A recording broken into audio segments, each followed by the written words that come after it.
Hola, hola, ¿qué tal? Bienvenidos nuevamente a esto que es Hablemos Copa, este espacio donde queremos rescatar las voces y las visiones de todos esos actores que quieren aportarle al desarrollo integral de este municipio que es esa copita, la puerta del norte del Valle de Aburrá. Hoy tenemos un gran invitado, hoy tenemos un invitado que no es residente del municipio de Copacabana, pero que lo hemos visto muy pendiente en muchos procesos y articulándose a muchas acciones y muchas causas durante varios años en el municipio. Un ex concejal del municipio de Bello, un sociólogo, hoy candidato a la asamblea departamental. Está con nosotros hoy Juancho Muñoz. Bienvenido, Juan, muchas gracias por haber aceptado la invitación y qué bueno tenerte hoy en las cámaras y en los micrófonos de Hablemos Copa. ¿Cómo estás? Muchas gracias, mi hermanito, muy bien. Acá en Copa, que si bien no vivo en Copa, pues prácticamente vivo acá en Machado y me la paso en Copa también. Y muy contento de tertuliar acá con ustedes, muy contento de los procesos que se vienen dando acá en Copacabana, donde sí, como vos decís, hemos dado luchas desde hace un buen rato. Y acompañando procesos. Claro que A mí me sí. encanta la política cuando la política es de procesos, cuando la política genera vínculos de amistad, que permite construir y reconocernos en la diferencia. Juancho, hoy estás aspirando a la asamblea. ¿Qué está moviendo hoy a Juancho Muñoz para ser candidato a la asamblea departamental de Antioquia? ¿Qué lo está motivando? O sea, ¿qué levanta Juancho Muñoz todos los días y le dice, levante pues papá, que para adelante es para allá? Me toca irme un poquito atrás. Dale, dale. Yo fui concejal en Sí, Bello. Antes de ser concejal, yo no participaba electoralmente de nada. O sea, yo no votaba.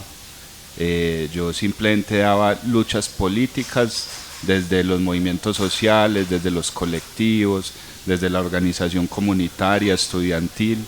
En el 2015, en pleno marco del proceso de paz, previa a la firma del acuerdo entre el gobierno y las FARC, algunos de los que participábamos de procesos sociales decidimos intentar el escenario electoral, asumiendo que con el acuerdo se abrían espacios democráticos para diferentes organizaciones sociales. Participamos con una campaña muy rara, un poco loca, un poco diferente, que ahorita te contaré, y llegamos, y me hice concejal.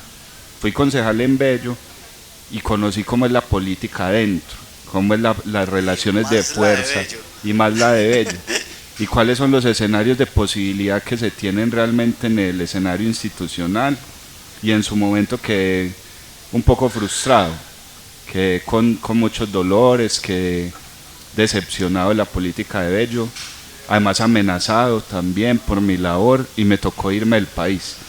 Me fui del país y asumí que no volvería a participar electoralmente de nada.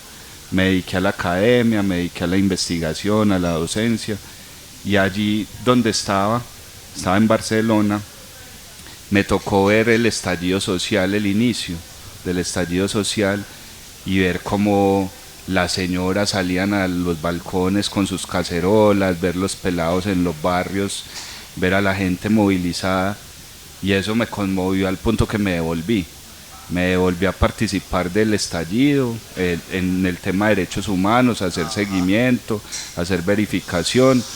Luego avanza el tema y se genera todo este movimiento con la Colombia Humana, con Petro sobre todo, y a mí me parecía que era algo que el país estaba esperando, que las clases populares salieran a la calle, pero también salieran a las urnas. Y así entendí que Colombia estaba dando un tránsito hacia que el pueblo participara más activamente de la política electoral, y si el pueblo participa de la política electoral quiere decir que ahora es posible dar peleas sin maquinaria, sin plata, que es posible a punta de organización, a punta de opinión también, de fortalecer las bases, y entendimos que era el momento de volver. Ya con todo lo que habíamos hecho desde lo social, desde derechos humanos, desde la academia, habíamos logrado cierto reconocimiento en diferentes municipios, y eso nos hizo pensar que era posible aventurarnos a la asamblea. Primero le preguntamos a las bases, a las organizaciones y a los colectivos, hicimos un encuentro que llamamos el Encuentro de Caminantes de la Utopía, y ahí definimos que había fuerza para intentar esta locura que va muy bien ahora. Qué bien, Juan. ¿Cómo es el cuento de Caminantes de la Utopía? Eso empezó hace muchos años, la idea de la utopía en la política electoral. Desde ese momento que te digo, desde el 2015, nosotros empezamos a decir, podemos llegar al Consejo de Bello sin plata, podemos llegar al Consejo de Bello sin vendernos a los políticos tradicionales, y podemos llegar al Consejo de Bello sin cambiar nuestras estéticas y nuestras formas de vivir la política. Ante eso, los políticos tradicionales de Bello nos dijeron que éramos unos utópicos, que éramos unos idealistas y que estábamos alejados de la realidad. Nosotros, contrario a refutarlos, lo que hicimos fue decir, sí, somos utópicos, pero caminamos esa utopía, y al caminarla la vamos materializando. Y lo hicimos, y llegamos sin plata, sin favores políticos, sin maquinarias, y fuimos concejales, y además montamos un movimiento que tuvo incluso casa cultural, escuela popular, que se llama Utopía. En Bello existía una casa cultural llamada Utopía, en donde pasaba todo, en donde había arte, en donde había educación popular, filosofía política popular, preuniversitarios, y además era el centro de todo el movimiento social de Bello. Me conectas con algo, Juancho, y es que yo en Copacabana fui funcionario público en varias administraciones, y en un espacio que teníamos que era Casablanca logramos con el fly, con los patines. En ese entonces yo era el coordinador de juventud, y logramos hacer algo muy muy bonito. O sea, entonces se tocan las fibras del reconocimiento y el valor que tiene la construcción de procesos sociales de base, que siguen aportando a la construcción de esa sociedad que estamos buscando. Sí, eso fue muy bonito. Yo a Casablanca vine varias veces, articulaba también cosas, mientras acá tenían también la escuela de artes, tenían los procesos, nosotros las teníamos en Bello, en otros lados, y algunos de los compañeros que lideraban el tema eran amigos míos también. Nos encontrábamos en lo estudiantil, pero también en las redes culturales del Valle de Aburrá. Era un proceso lindo. Un proceso bonito, y mira que hoy está mostrando que sí se puede construir desde lo social y trascender a lo político, claro que para sí, poder seguir fortaleciendo esos procesos de base, cosa que no pasó en Copacabana, pero eso lo dejamos. Sí, lo importante es no abandonar la base. Eso, sí. Y seguir construyendo. Yo me fui de Copacabana y lastimosamente todos estos procesos se terminaron perdidos, no todos perdidos. Ahora hay grandes organizaciones que se pueden rescatar de estos procesos, pero no hay un proceso así tan abierto y articulador de otros procesos. Antioquia es un departamento súper bonito, ¿cierto? Nosotros vivimos aquí en la copa, que es el Valle de la Aburrá, donde tenemos casi problemáticas similares en todos los 10 municipios. Pero, ¿qué problemáticas hoy dice Juancho Muñoz que tiene Antioquia, y cómo poder solucionar esas problemáticas? Unas 2 o 3 ahí. Sí, tiene algunas que son muy generales, o sea, que uno evidencia como en casi todas las subregiones. Una especial es el tema de vías secundarias y terciarias. Antioquia, al ser tan montañosa, tiene un gran problema con la conectividad entre las veredas y los cascos urbanos, y eso por un lado limita la capacidad de productividad de lo rural, y por el otro limita también la posibilidad de acceder a servicios básicos como la educación, como la salud, a la institucionalidad misma. Entonces en Antioquia tenemos veredas totalmente alejadas de toda posibilidad de institucionalidad, y eso es un nicho para que lleguen otros grupos a reemplazar la institucionalidad. Y pues para nadie es secreto que Antioquia es un foco de conflicto muy fuerte, pero en parte por eso. Y conectado al problema de vías, se le ha dado poca importancia a desarrollar ese potencial agrario que tiene Antioquia.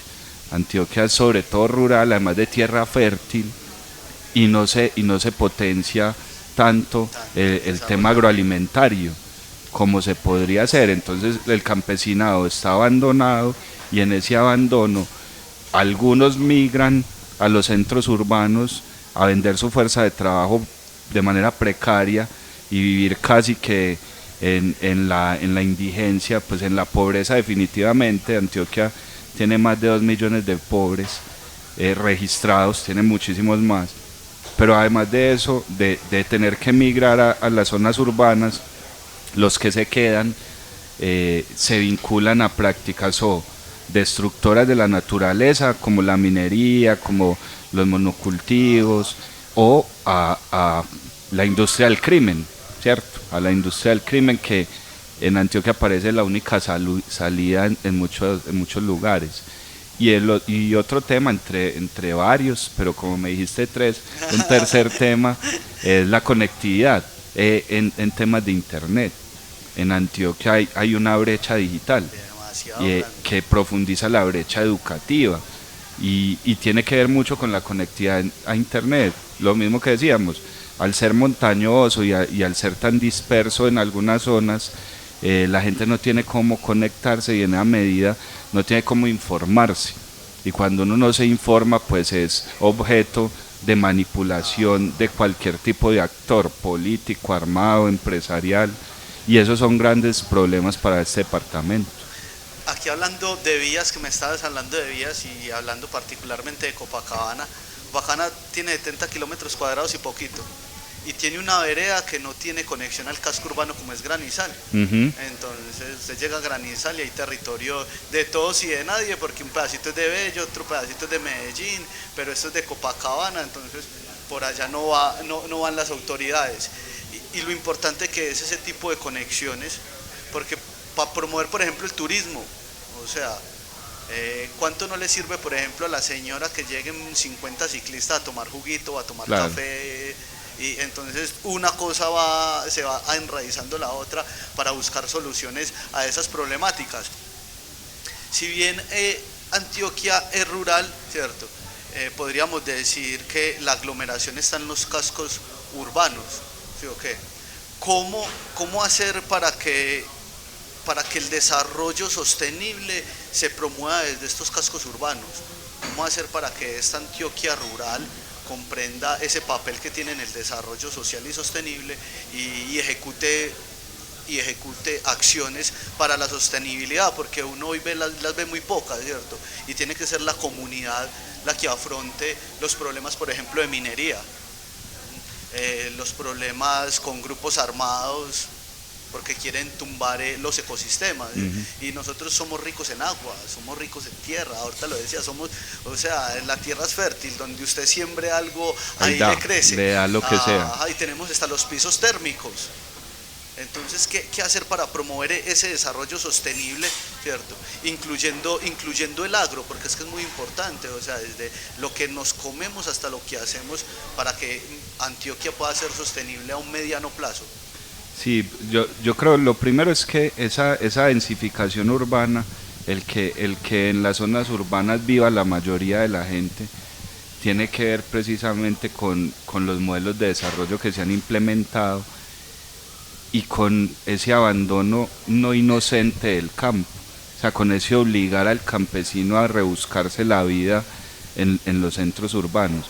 Y eso ha tenido que ver, pues, en todo Colombia y en Antioquia con el conflicto, pero también con las decisiones en materia de desarrollo.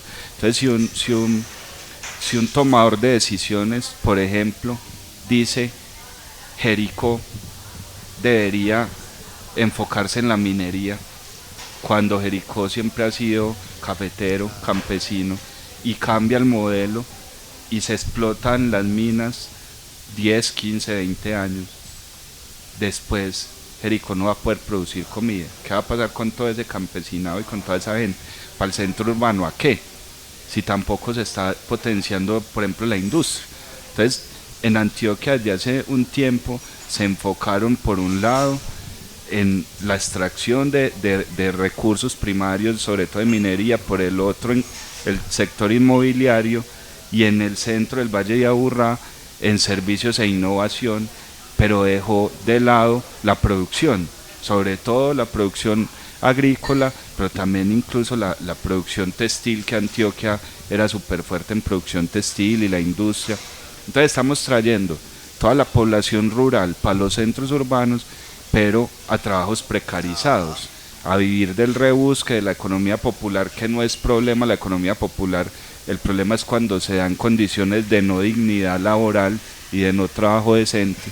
Entonces hay un mal planteamiento en términos del desarrollo, porque no se busca que la gente del campo se quede en el campo feliz, plena, con posibilidades de trabajos dignos, de ingresos, de educación para sus hijos. O de recibir beneficios por cuidar los ecosistemas. Por ejemplo, que ahora a nivel nacional, con el Plan Nacional de Desarrollo, se orienta un poco hacia allá. O sea, como no solo a los bonos, sino también a diferentes líneas de trabajo en lo rural que buscan la permanencia en el campo. En Antioquia tendremos quien llegue como gobernador y quienes lleguemos como diputados que enfocarnos en esa perspectiva, en que el campesino quiera quedarse, que quiera quedarse y cómo va a querer quedarse, con garantías. ¿De qué tipo? Por un lado económica, o sea, que sea rentable no solo para sobrevivir, sino para vivir bien, y que tenga también posibilidad de que los servicios del Estado lleguen allá. O sea, que la educación llegue, que la salud llegue, que la cultura llegue, también las posibilidades del arte y la cultura que estén allá. Que los pelados de 15, 18 años que viven en el campo no sientan que para conocer el mundo tienen que irse a vivir a la ciudad. Y entonces pasa ese fenómeno, y los de la ciudad queriéndose ir a disfrutar del campo y los beneficios del campo. Nosotros vemos que la participación ciudadana, sea desde lo local a lo departamental, está sujeta al amiguismo, ¿cierto? Ajá. ¿Qué hacer para que la ciudadanía se empodere de esa participación y pueda ingerir en la toma de decisiones que les permita generar beneficio, o que les permita que se genere garantía a ese goce de los servicios? ¿Cómo incitar a la comunidad o facilitarle a la comunidad desde la Asamblea Departamental espacios de participación, ni abrir más los espacios de participación para las decisiones que nos competen? Bueno, desde la Asamblea es un poco complejo, porque tendríamos que poner de acuerdo a todos los diputados. Como diputado, o sea, a título individual se pueden hacer algunas cosas. Y como gobernación, o sea, quien llegue al Ejecutivo, sí que se pueden hacer más cosas. Por ejemplo, yo siendo concejal en Bello, me dediqué por un lado a montar la casa cultural, pero a fortalecer los procesos culturales, a hacer cine en los barrios, a hacer tertulias, y todo eso. ¿Por qué? Porque yo considero que debe haber una transformación cultural que acompaña a la transformación política. Porque lo primero, ahí quedó bien, ahí ya quedó, lo primero que buscan los poderosos es hacer pensar al ciudadano, uno, que la política no sirve para nada, entonces los hacen aislarse de la política, y dos, que la única forma de participar en política es a partir de la clientela política. Y a partir de tener recursos para... Claro, de yo cómo voy, ¿cierto? De yo cómo voy ahí. Entonces esas dos formas de hacernos entender la política, lo que han generado es un desprestigio total de la política, a tal punto que la gente prefiere no participar. Entonces, claro, la gente se queja, siente que van mal las cosas, pero no se moviliza. Para movilizar, ¿qué necesitamos? Un proceso de transformación cultural muy grande. Eso uno lo puede hacer utilizando los micrófonos que le da la corporación, utilizando incluso algunos recursos que se pueden gestionar desde ahí, pero es una tarea más de la voluntad de quienes estén ahí. Y de la ciudadanía también tiene ahí un reto o una tarea, y es la ciudadanía obligar al servidor público elegido por vía del voto, obligarlo a que rinda cuentas, obligarlo a que se vincule a los ejercicios participativos, o sea, volver eso del poder popular y de la base una realidad material. Y eso es tarea tanto de quienes estamos en el escenario institucional, pero fundamentalmente de las organizaciones de base. Y es un profundo tránsito de transformación cultural que no es fácil, pero que hay que darle. Pero se puede lograr. Claro que sí.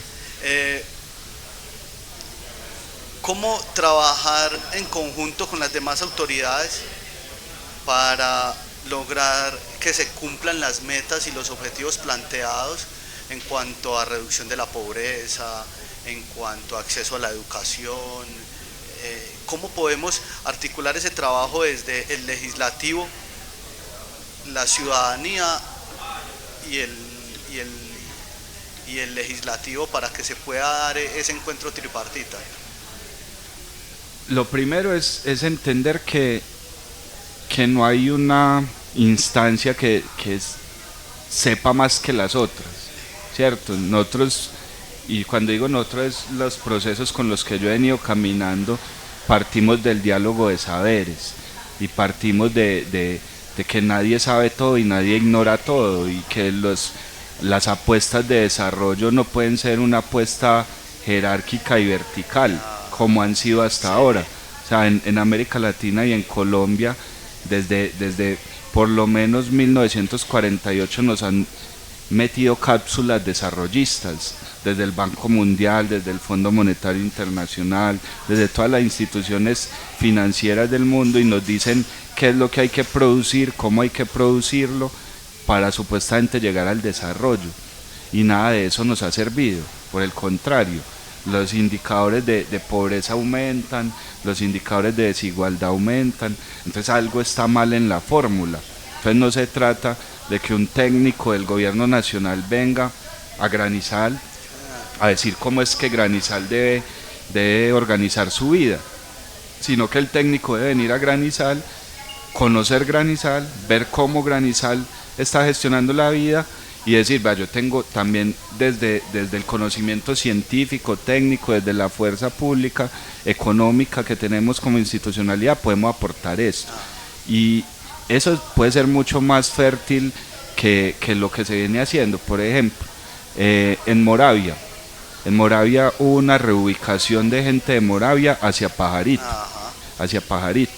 bajo un criterio netamente técnico, no un criterio de análisis social ni cultural, y lo que hicieron fue ubicar a la gente en unos edificios de fosforitos, de cajitas de fósforos, cuando la gente que vivía allí tenía gallinas, tenía huertas en la casa, y en eso se basaba su economía.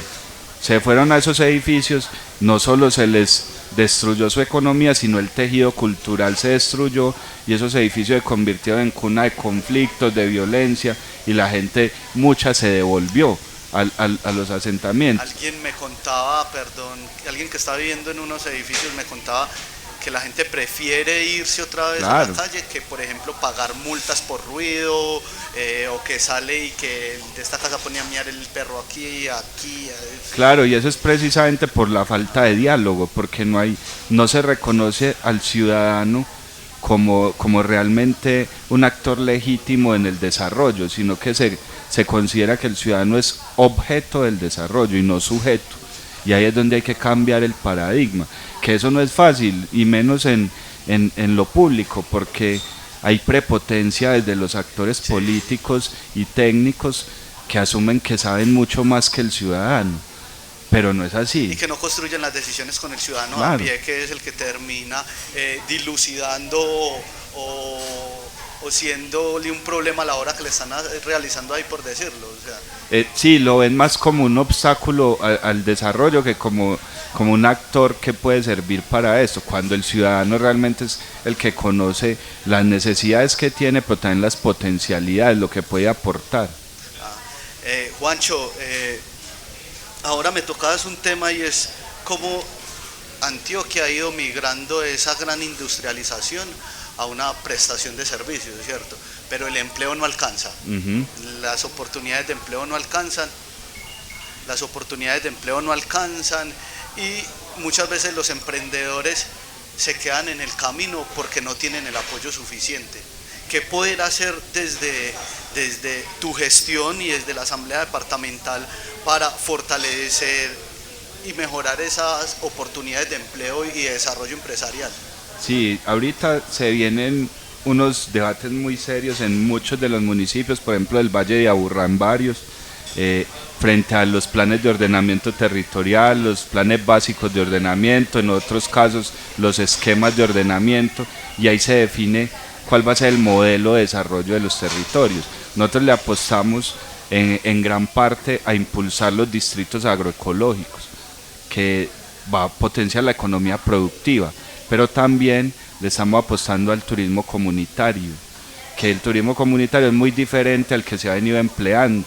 El que se ha venido empleando es un turismo para privados, que lo que genera es el usufructo de todo el recurso natural que tienen los territorios en favor de pequeñas organizaciones, de pequeños actores del capital y no de las propias comunidades. Entonces eso no genera empleo, no genera suficiente empleo, ni siquiera genera realmente obras que mejoren esos territorios objetos del turismo. Entonces ahorita se le apuesta y va a ser nuestra pelea, y está también contemplado en el Plan Nacional de Desarrollo, y es algo que hay que aterrizar en Antioquia: distritos agrarios, distritos agroecológicos, turismo Ya te iba comunitario. a decir que me hablaras de eso de los distritos agroecológicos, o sea, qué bueno profundizar un poco en Sí, esto. realmente es una apuesta, por un lado, para frenar los modelos de desarrollo depredadores de la naturaleza, como son los que se enfocan en la minería, en la mega minería sobre todo, y los que se enfocan en el desarrollo inmobiliario. Hoy la tierra en Antioquia o la están llenando de huecos para sacar minerales, o la están loteando para hacer fincas de recreo para gente que ya tiene casa, o sea, para reproducir más el capital, pero no para reproducir la vida, no para producir comida, no para Producir conservar, aire. no para producir, no por ejemplo para generar oxígeno, no para cuidar el agua, ¿cierto? Entonces ahorita hay que darle la vuelta, y darle esa vuelta también genera empleo y más.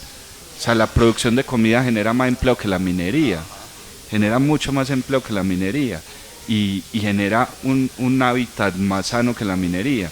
Entonces apostarle ahí, y en zonas, por ejemplo como las del Valle de Aburrá, en donde ya hay unos desarrollos de infraestructura muy fuertes que han generado cierta guetización de zonas, por ejemplo Medellín, Bello, Copa en parte va para allá con todo el fenómeno inmobiliario.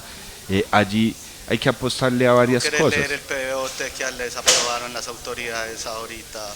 Hace 10 días lo estamos leyendo, y por ahí Retiros del Río lo bajaron de 60 a 30, el de las Quebradas también, y a conveniencia. Y van a aumentar los topes de altura, de construcción en alto, claro, porque ese es el modelo, y eso es lo que hay que frenar. Pero además de frenar eso, hay que apostarle, bueno, ¿y cómo, de qué van a vivir los pelados acá? Y uno plantea el tema del turismo comunitario conectado con el tema cultural, son una potencia que tienen estos territorios. Hacer todos unos circuitos de turismo comunitario y cultural, en donde Los circuitos creativos de turismo y cultura. exactamente, Maravilla. exactamente, y eso Ajá. genera empleo, pero además eso genera memoria del territorio, genera identidad, genera sentido de pertenencia, o sea, genera un arraigo Claro, con el territorio. yo le hacía a otro de mis invitados le hacía la aclaración. Yo le dije, "Ve, es que si vos no conoces a alguien, pues es como cuando tú te enamoras o alguien te gusta, ¿sí o qué? Usted se la presentaron. Ah, ¿cómo estás? ¿Te gustó algo? ¿Sí o qué? Ujú. Y empezás a investigarla, a ver qué es lo que le gusta, si empiezan a compaginar, si tienen gustos en común. Es como cuando usted conoce el territorio. Usted empieza a conocer el territorio, empieza a enamorarse de esos gustos que le da el territorio, del mango verde que comió allí, del mirador que Claro. vio allí, y empieza a comprender que el territorio le pertenece y se enamora de él. Y ahí es cuando usted lo cuida, o si no, no lo cuida. Me gusta mucho lo del turismo, Juancho. ¿Por qué? Porque Copacabana tiene 70 kilómetros cuadrados. Hablando de Copacabana, ¿cierto? pero esos 70 kilómetros cuadrados, 60 son rurales por decirlo. La distribución es 80% sector rural, 20% sector urbano, pero el 80% de la población vive en el 20% Ajá. del territorio. Y yo le decía a uno de mis invitados, y es, nosotros ¿por qué tenemos que ir a un mirador a Las Palmas sabiendo que aquí podemos tener, y tenemos el mirador de la Cruz, o podemos tener muchos más? El turismo como fuente de desarrollo económico, y ahí me terminas de empaquetar, es que, venga, metámosle cultura al turismo. Pero uno ve que en Antioquia muchas veces a los grupos les toca salir a vender empanadas para poderse proyectar. Nos vamos de gira para Europa porque nos invitaron. Mijo, pero el gobierno ni local ni departamental le dice a esa agrupación, vea los pasajes, mijo, que ya lo tiene ganado por lo que está haciendo. ¿Qué hacer también para fortalecer todos esos procesos culturales y generar esa articulación sistemática con el turismo? Sí, lo primero es que habría que entender desde los tomadores de decisiones que es más importante prevenir que actuar de forma reactiva ante cualquier fenómeno. Por ejemplo, en Colombia y en Antioquia se invierte mucho dinero en defensa, o sea, en fuerza pública. Se invierte mucho dinero, por ejemplo, en temas de desempleo, de resolver por medio de subsidios temas de empleo. O sea, se invierte mucho en acciones para enmendar daños, no para prevenirlos. Y no se le ha dado en ese sentido el valor a lo cultural, que lo cultural es lo que crea un nuevo paradigma de cómo vivir. O sea, la transformación cultural es la que crea una nueva sociedad.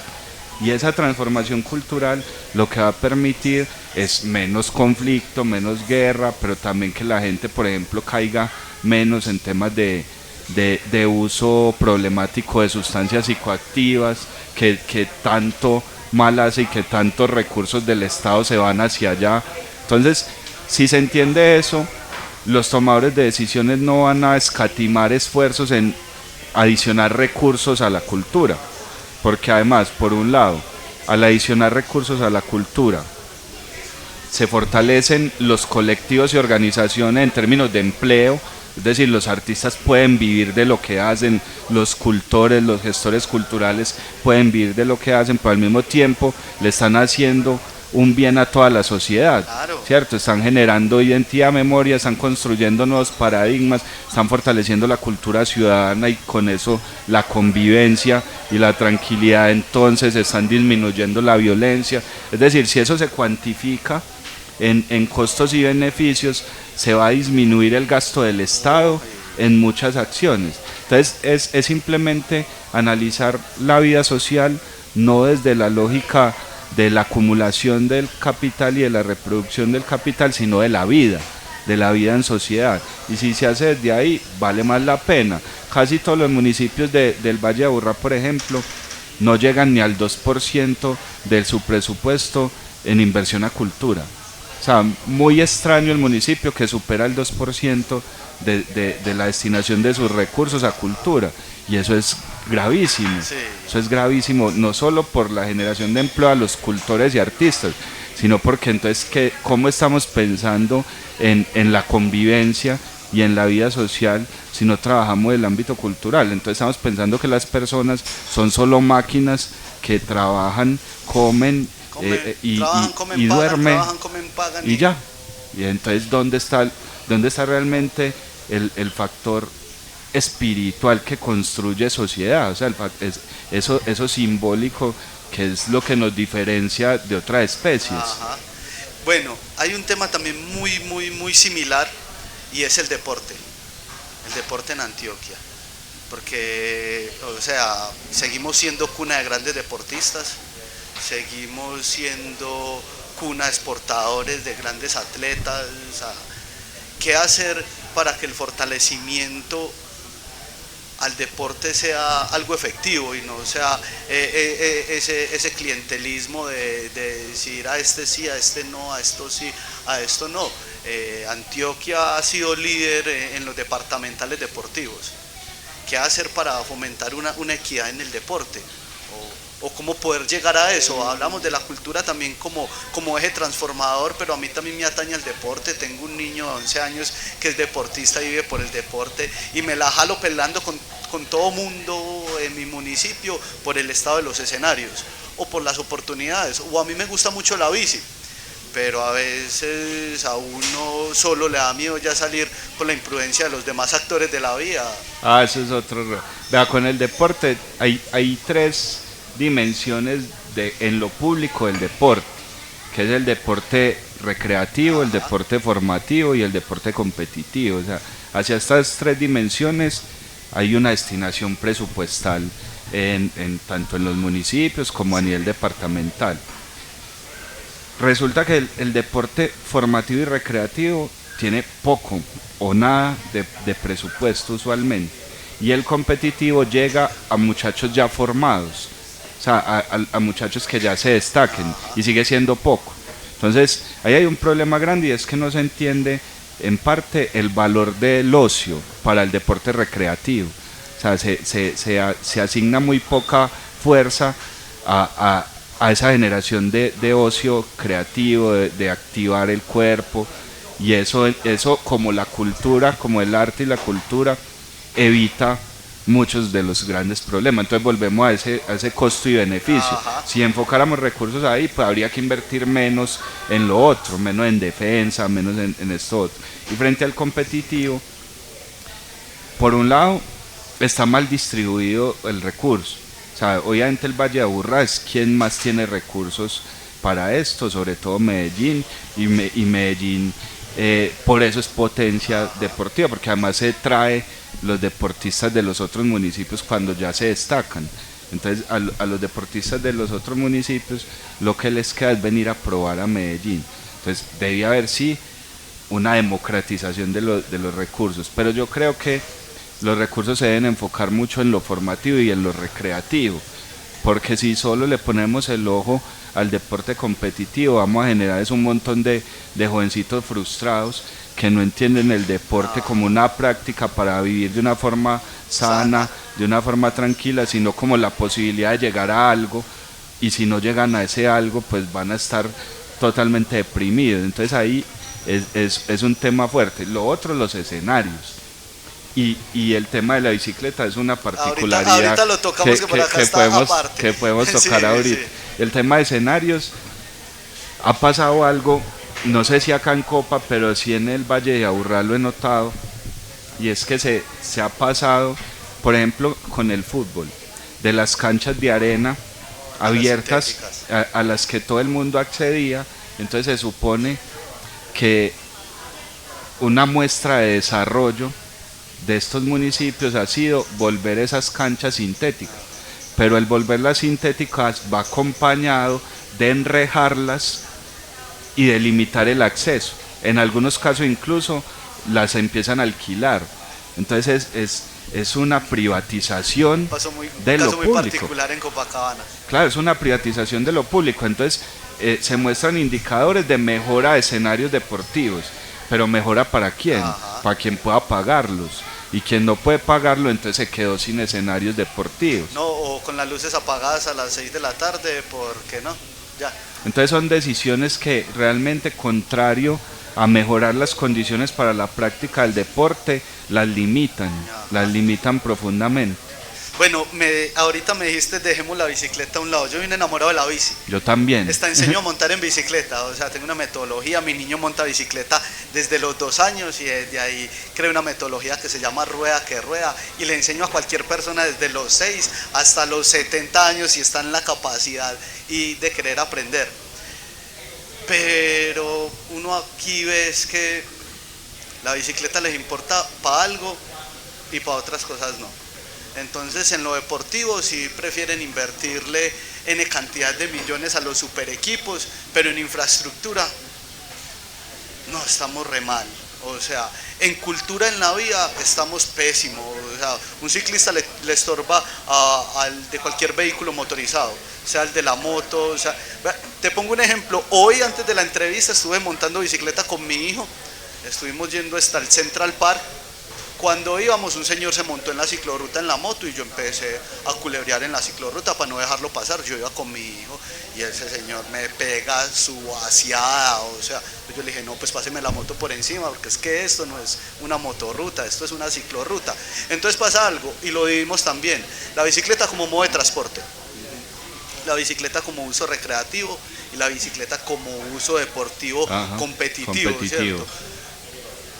Medellín, Antioquia, Copacabana, el Valle de Aburrá, todo el departamento ha tenido grandes representantes en ciclismo, o sea, en todo lo que usted quiera, competitivo, recreativo y grandes referentes en la construcción o en la proyección de un área metropolitana, por decirlo así, que se mueva en bicicleta, pero las acciones se quedaron cortas, como te decía, el Valle de la Aburrá no tiene conexión continua de una ciclorruta. Por ejemplo, la que hay en el norte, uno no sabe si es una ciclorruta, si es una ciclobanda, priorizan, o es la ruta de la muerte. Sí, priorizan la intervención de la malla vial por privados, pero sin darle las recomendaciones para la ciclorruta. ¿Qué hacer para que la bicicleta como esa herramienta diversa que no discrimina ni raza, ni género, ni estrato social, porque cualquiera puede tener una bicicleta de 50.000 hasta de 20 o 30 millones de pesos? ¿Qué hacer para que la bicicleta sí sea tomada en cuenta como esa fuente de desarrollo? Hoy tenemos un sistema, tenemos un sistema de bicicletas públicas que uno lo ve como cojeando. Y ayer vi que estaban presentando un modelo nuevo de bicicletas y uno dice, no, venga, organicemos la casa primero y después sacamos un modelo nuevo de bicicletas. ¿Qué hacer, Juan, para que la bicicleta sí sea tomada en cuenta como lo que es y como lo que ha sido? Lo primero es que yo creo que el tema de las bicicletas ha sido manejado por los gobiernos de manera muy electorera, o sea, como una agenda política que sirve para capitalizarla electoralmente. Entonces, ustedes son amantes de las bicicletas, les hago 2 kilómetros de ciclorruta y ya. Y ustedes son amantes de la bicicleta, pongamos un sistema de bicicletas públicas y ahí quedó. O sea, pero no se ha pensado la bicicleta como la alternativa de movilidad, que es hacia donde se debe llegar. O sea, la ciclocaminabilidad en general es la alternativa de movilidad ante todo lo que estamos viendo a nivel mundial, hacia la descarbonización, hacia la descongestión de los centros urbanos, y muchos países ya están en esa lógica de potenciar la ciclocaminabilidad. Acá se empezó en Medellín y se trató de expandir al Valle de Aburrá el tema de las rutas de bici, el tema del sistema de bicicletas, pero en el norte, por ejemplo, Bello, yo hice varias denuncias en Bello frente a la ciclorruta, que en Bello la ciclorruta es una ruta de la muerte, es un peligro. O sea, en Bello está mal diseñada la ciclorruta, hay fragmentos que no se conectan entre sí. En momentos uno va en la ruta y se encuentra en contravía, contra carros, es una locura. O mal segregada. Y además no fue terminada, es más, ni siquiera se hizo ningún tipo de evento de inauguración, de presentación de la obra. Yo fui coordinador de la Mesa Metropolitana de la Bicicleta hasta diciembre del año pasado.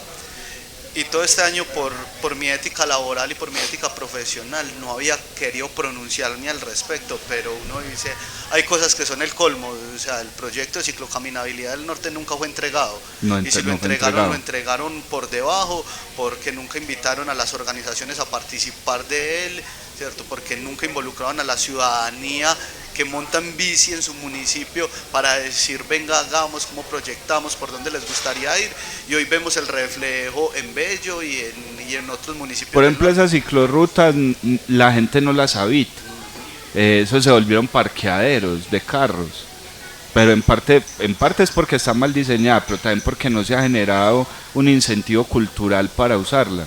O sea, no hay una apuesta decidida de los gobiernos municipales para promover el uso de la bicicleta, no existe. Y hay apoyo eso que dices, que no hay una decisión fuerte de los gobiernos, porque en el equipo en que estaba el año pasado en la entidad subregional, hicimos todos los estudios para que todos los municipios que no tenían sistema de bicicletas públicas en el Valle de la Urra lo tuviesen, ¿cierto? Que porque este año se iban a llegar todas las estaciones. Por ejemplo, sí sé que en Bello como que arrancaron, van a ser 10 estaciones. Sí, hay unas que ya hicieron y que están deshabitadas. Sí, unos espacios que quedaron deshabitados. Son no lugares. No lugares tomados en cuenta por una persona técnica y no por la ciudadanía, que es la que hace reflejo y las usa.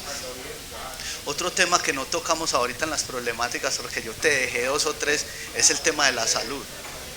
Sí lo tocamos muy por encima, ¿cierto? Pero ¿cómo hacer de que el gobernante entienda de que es mejor la salud preventiva a estar teniendo filas en los hospitales?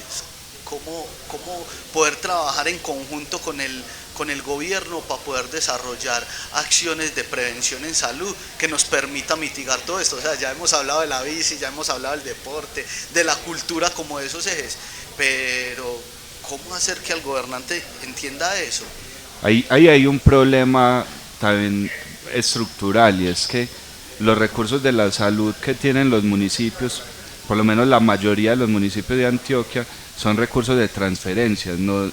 Y con destinación específica. Entonces no son recursos que el gobernante municipal pueda invertir de la manera que quiera, sino que son recursos que ya vienen con esa destinación para orientar hacia una salud preventiva, por ejemplo hacia brigadas en veredas, hacia brigadas en barrios.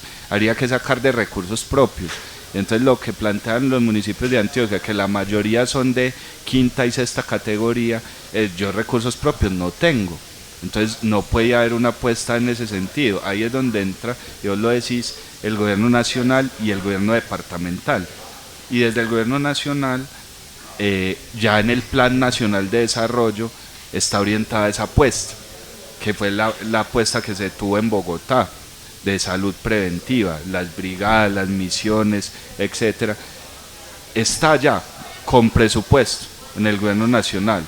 ¿Qué debe pasar o qué esperaría uno que pase? Que un gobernador que llegue, sea cual sea el que llegue, logre aterrizar esa misma propuesta, ponerla en su plan de desarrollo departamental y desde ahí apoyar a estos de quinta y sexta categoría que no tienen recursos propios para invertir en esto, y municipios que sean de primera categoría. Medellín obviamente, que es un distrito especial, Bello, que es primera categoría pero va hacia distrito especial, pues esto sí con recursos propios lo pueden orientar. Se van para cuarta.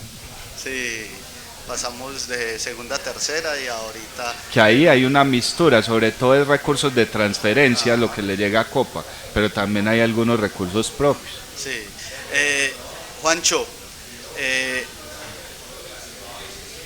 hoy la población juvenil, donde levante la mano y salga todo en bloque a votar, puede cambiar.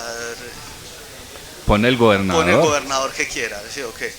¿Cómo hacer para que esos jóvenes y toda la población juvenil de Antioquia diga, venga, es que yo quiero un mejor futuro y nos podemos ir en bloque? ¿Cómo hacer? ¿Cómo incitar al joven para que participe activamente en la vida social y política del departamento y se tome el papel en serio? Sí, por un lado lo que hemos hablado todo el rato, el tema cultural, pero también a mí me parece, y es una apuesta que tengo como político, es una apuesta de vida, y es que el político le pueda parecer también al pelado de a pie. El marketing político y los que se supone que saben de política le dicen a los políticos cómo hablar, cómo vestirse, cómo mirar, y les demarcan toda la ruta del perfil del político, y eso es muy diferente a lo que es un pelado de a pie. O sea, el hablar de manera cartonada, el vestirse de cierta manera, el marcar ciertas distancias, no es lo que un joven quiere ver en la política. Un joven quiere ver es personas que tengan las mismas luchas de ellos, que hablen el lenguaje que se habla en el barrio, en la vereda, que se parezca a lo que uno padece en su día a día, que incluso los sueños y las utopías románticas, todo lo que se exprese se parezca a lo que ellos también hacen. Entonces yo creo que una tarea urgente, por lo menos de los que somos alternativos, de los que le apostamos a transformaciones estructurales de esta sociedad, es no caer en esos chips del marketing político, no caer en esa lejanía con la realidad práctica de la política y estar muy permanente, muy presente en los territorios reales, en la realidad concreta, o sea, estar en la calle, estar en el parche, estar en el colectivo, estar en la organización, porque es la manera de uno no alejarse de esto, y es la manera de uno manejar el mismo lenguaje, y cuando tenemos el mismo lenguaje, pues la manera de articular las ideas se facilita, y el pelado de a pie va a creer que sí es con él, o sea, que esta persona que habla en los micrófonos o da las peleas en las corporaciones, sí es alguien que hace parte de su parche, o sea, que defiende sus mismas causas. Que se autorreconoce Claro. desde dónde viene. Juancho, tú has sido un defensor de los derechos humanos a capa y espada. ¿Cómo están los derechos humanos hoy en Antioquia? ¿Qué garantías podemos mejorar? ¿Cierto? ¿Cómo hacer que cada vez tengamos más defensores de los derechos humanos formados, ¿cierto? Que puedan atender situaciones de riesgo en sus poblaciones, o que tengan el conocimiento para poder afrontar esas situaciones que los pueden aquejar en sus municipios? Sí, pues la situación de derecho humano en Antioquia sigue siendo grave. O sea, a pesar de todas estas iniciativas que están dando, no cesan las amenazas, no cesan la persecución contra defensores y contra líderes sociales, incluso los homicidios, también contra reincorporados, contra defensores de la naturaleza.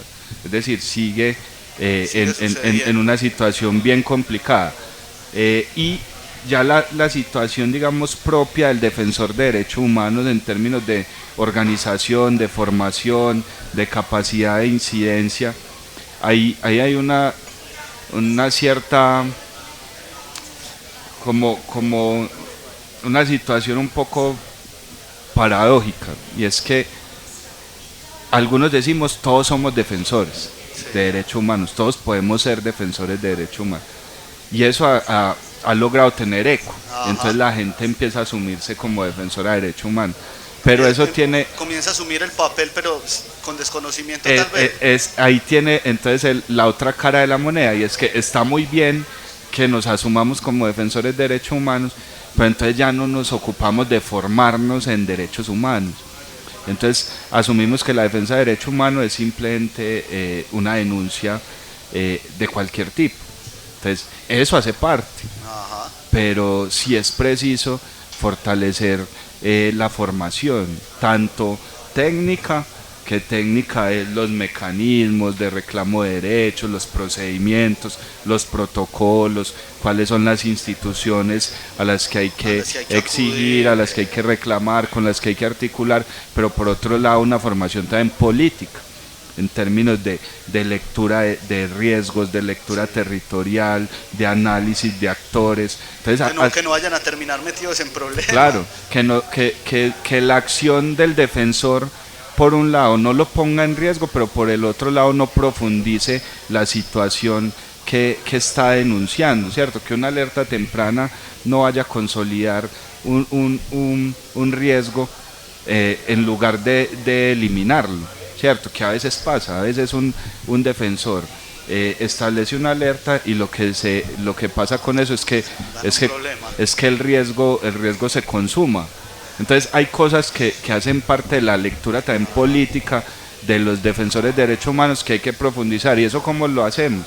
Por un lado, el Estado tiene un papel, y es fortalecer ese proceso de formación a las mesas de derechos humanos, a los colectivos. Antioquia tiene un sistema departamental de derechos humanos que tiene muchos brazos, y entre todos esos brazos hay que tener procesos de formación fuerte, y cada municipio tiene que desarrollar la propia política pública de derechos humanos en donde establezca el sistema municipal de derechos humanos que se articule al departamental y al nacional.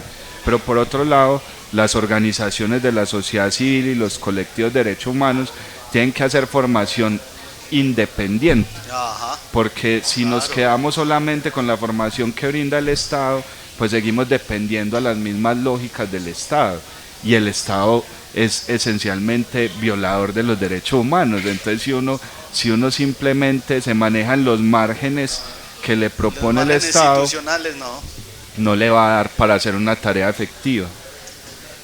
Juancho, ¿cómo promover la transparencia y la rendición de cuentas desde tu labor como diputado? Pues los corporados tienen una obligación de hacer rendición de cuentas. ¿Qué pasa? Las hacen cada periodo, cada 6 meses o cada año. ¿Qué pasa? Que no está bien reglamentado el cómo se hace la rendición. Entonces su rendición de cuentas puede ser un video de 3 minutos diciendo yo hice esto y esto, y hasta ahí llegó. Entonces lo que hay que generar, yo creo, es un proceso permanente de comunicación con la ciudadanía. Yo, siendo concejal, aún sin saber que había que rendir cuentas, lo que hacía, y sin herramientas comunicacionales, lo que hacía era en el Facebook, escribía cada 8 días, algo así, un texto larguísimo que seguro nadie leía, un ladrillo, en donde yo decía que me gusta, pero ya está escribiendo mucho. Donde decía qué estaba pasando en Bello y qué posición tenía yo sobre eso. Esto se debatió, esto se hizo, esto hice en tal vereda, en tal barrio, y la gente, por lo menos el equipo, sabía en qué estaba uno. El resto, pues, los límites de la comunicación para un corporado sin plata y alternativo son muy grandes, pero en la medida en que uno va creciendo, pues la posibilidad de comunicar se amplía. Lo otro es que se ha venido ganando en algo, y es que la mayoría de corporaciones públicas empiezan a transmitir las sesiones. Eso es fundamental. Todos los municipios deberían, sus consejos municipales, transmitir las sesiones, todas las sesiones. Allí la ciudadanía puede estar más informada. Ahorita se hace por medio de redes sociales. Algunos municipios tienen canales comunitarios, por ahí también se deben transmitir, por las emisoras de radio comunitaria, y eso ya está, digamos, eso ya está dispuesto por norma. Eso fue uno de los puntos del acuerdo de paz que quedó amparado en el marco constitucional también. Es una obligación, entonces hay que reclamarlo ante los municipios para que transmitan todas estas sesiones. Para que sea una obligación, claro, de cada corporación hacerlo. Hoy en Antioquia hay 11 candidatos a la gobernación, si no estoy mal. ¿Estás definido por alguno? ¿Querés apoyar a alguno? Si te lo digo, me decís sí, no. No, yo realmente considero 2 solamente, y eso que ninguno me llena, pero si querés te doy la lista y ya de los que me digas sí. Listo. Bueno, está Luis Fernando Suárez. No. Andrés Julián Rendón. No. Jorge Gómez. No. Luis Pérez. Lo considero. Juan Diego Gómez. No. Julián Bedoya. No. Esteban Restrepo. Lo considero. Eugenio Prieto. No. Mauricio Tobón. No. Cristian Alavi. No. Robinson Giraldo Mira. No. Bueno, me dijiste que sí, por Luis Pérez y por Esteban Restrepo. Ajá. Esos dos, porque sí. Esos dos los considero. Luis Pérez lo considero sobre todo a partir del recorrido que he hecho por Antioquia. La gente en Antioquia quiere a Luis Pérez. O sea, la gente de la Antioquia, de las montañas, la Antioquia que vive en las veredas, que no están muchas conectadas o que apenas se conectaron por medio de la placahuella de Luis Pérez, etcétera. Esta gente le gusta a Luis Pérez porque hizo unas obras que disminuyó esa brecha de conectividad. Entonces la gente reclama en parte el tema de Luis Pérez. ¿Cuál es el problema de Luis Pérez? o qué problema tengo yo con Luis Pérez. Un tema en el marco de los derechos humanos, ¿cierto? Un tema de que no tomo posición férrea frente a la Operación Orión. O sea, ahí hay un tema fuerte con él, que es lo que a mí me hace no acompañarlo como de manera decidida. Pasa que yo me debo también a mucho de lo que puedo trabajar en los municipios, y los equipos en su mayoría se identifican más con él, o sea, lo asumen como un gobernante más cercano a los territorios.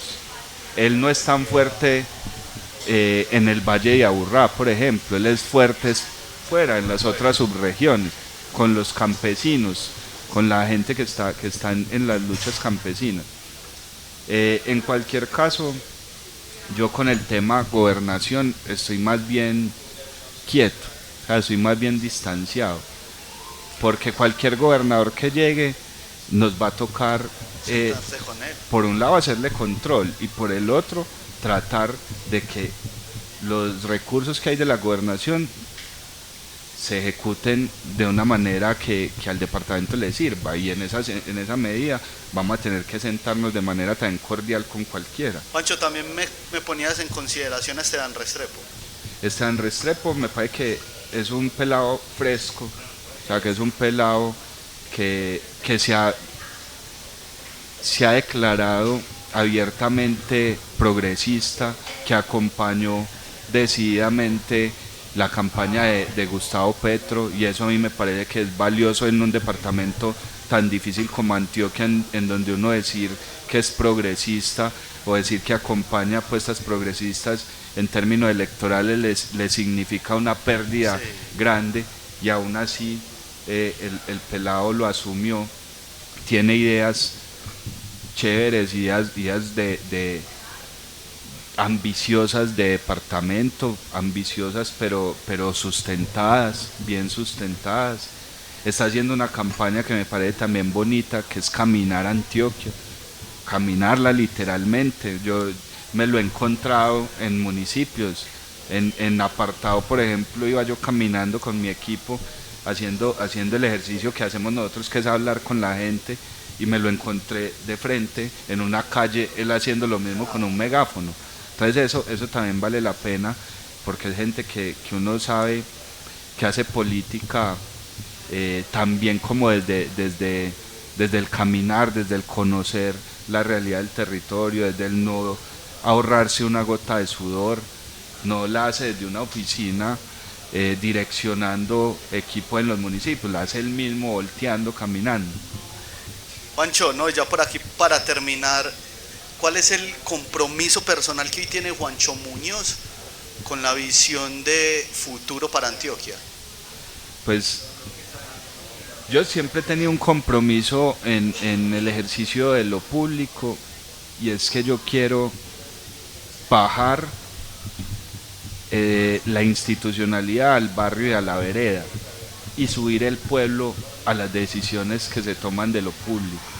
O sea, yo creo que desde hace mucho tiempo Colombia, y Antioquia en particular, ha sido manejada por élites y por tecnócratas, por élites políticas y económicas y por agentes técnicos que obedecen a esas élites. Y las decisiones realmente de las comunidades y cómo construyen sus planes de vida, sus formas de gestionar la vida colectiva no son consideradas. Ahorita lo decíamos, el desarrollo ha sido vertical, o sea, siempre se ha impuesto desde estos agentes técnicos, desde incluso estas organizaciones del sector financiero internacional y desde las clases políticas tradicionales.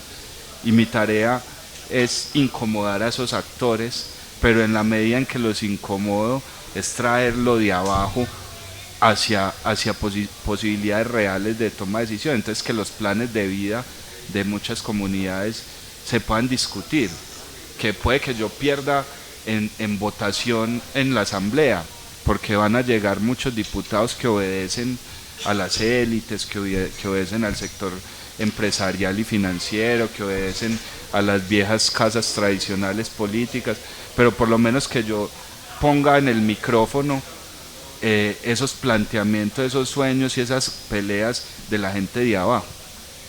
Juancho, no, ya por último agradecerte la invitación que nos aceptas, darte un espacio para que invites a la comunidad de Copacabana y a la comunidad que nos ve de otros sectores a votar por ti, que les cuentes qué número eres, estás por el Partido Verde, ya lo habíamos hablado, pero que les cuentes el número que eres y que los invites a votar por ti, Juancho. Las cámaras y los micrófonos de Hablemos Copa tuyas. No, a la gente de Copa y a la gente en general del norte del Valle de Aburrá, pues decirles que acá hay un luchador, un caminante de la utopía, que desde hace mucho tiempo, desde antes de poner su nombre en tarjetones, viene tratando de construir vida digna en colectivo, que eso lo voy a seguir haciendo, sea diputado o no, pero que me va a quedar más fácil replicarlo y ampliarlo siendo diputado. Hay algo importante y es que uno no vota a ciegas, uno no vota tampoco por 10 minutos de palabras que escuchó, entonces que busquen sobre nosotros, sobre mí, sobre todos los candidatos. Yo tengo redes sociales, Juancho Muñoz en Facebook, en Instagram, en Twitter, y ahí aparece qué hemos hecho, qué pienso de Antioquia, qué pienso de la vida misma, qué puedo hacer y qué no, con quién me junto también, o sea, cuál es mi equipo, con quién articulo, y si al leer eso, si al investigar sobre mí, pues hay deseos de acompañar, que el acompañamiento sea con el voto, pero también con una participación activa, escribiéndonos, haciendo equipo, trabajando, caminando Copacabana y el norte, y obviamente pues el voto es en el girasol y el número 76, que es el último, es muy fácil, en el tarjetón de asamblea, marca girasol y el número 76, el último cuadrito del girasol, así se vota por mí. No, Juancho, no, muchas gracias, te deseo mucha suerte este 29 de octubre, hermano. Espero tenerte por aquí ya como electo, diputado. sí, para que hablemos de otras cositas y sigamos construyendo esa sociedad que estamos buscando.